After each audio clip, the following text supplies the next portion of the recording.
I watched in a recent video that you posted about you were saying that once all this ended, everybody dropped you. You were talking about women in your life calling you names, nobody being around there.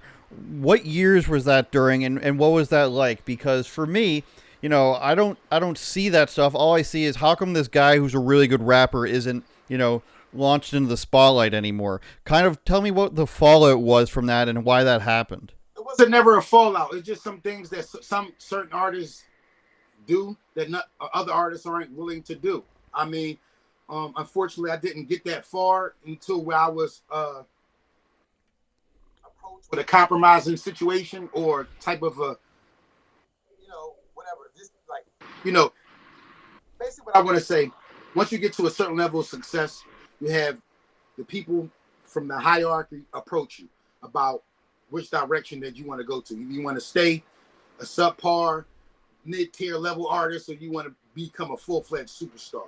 I didn't make it to that point just because I know I come from Philly, and the culture is different here, Muslim culture, so we really don't get into the Baphomet and the shady practices of the industry business.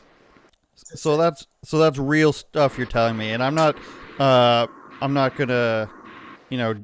not No. gonna say that I'm not. What do I have? Ask yourself the question. What do I have that other artists? What do I don't have that other artists have before me?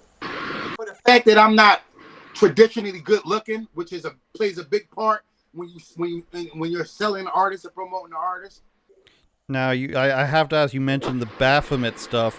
What is it that they want you to do in regards to that in order to carry on with the label? Honestly, I don't know because I was never approached. Like I was always I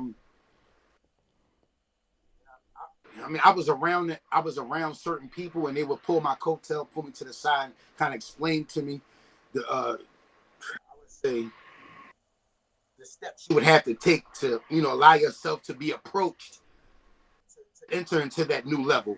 But I've heard a lot of things, the Freemasonry thing, just a lot of things that I wasn't privy to and that I didn't have general knowledge on. So with that being said, I didn't want to enter into anything that I didn't have a general knowledge of. And those type of organizations and brotherhoods, the Baphomet, Freemasonry, it's kind of like an initiation you have to take where there's no questions asked. And I wasn't really like it. I wasn't successful in doing that at that time. So when people say that they're making the hand gestures and everything and the certain things in the music videos, is that what some of the steps are? That's some of the stuff. That's kind of the things that you see when you've already been accepted to show your loyalty. Wow.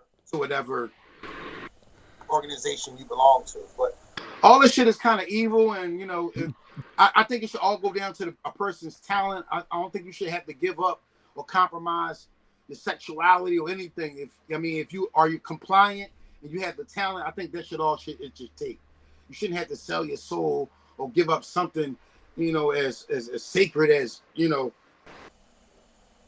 having sex with the same sex. I don't know. It's just too much for the price of fame, and I wasn't willing to pay that price at that time. Looking back on it, not to be so talkative, but looking back on it, is other ways that you can prove yourself to these people: sacrifice, public humiliation, same sex. So it's not just one way, but you have to reach a certain level of success for these guys to even approach you. Turn it up, Jordan.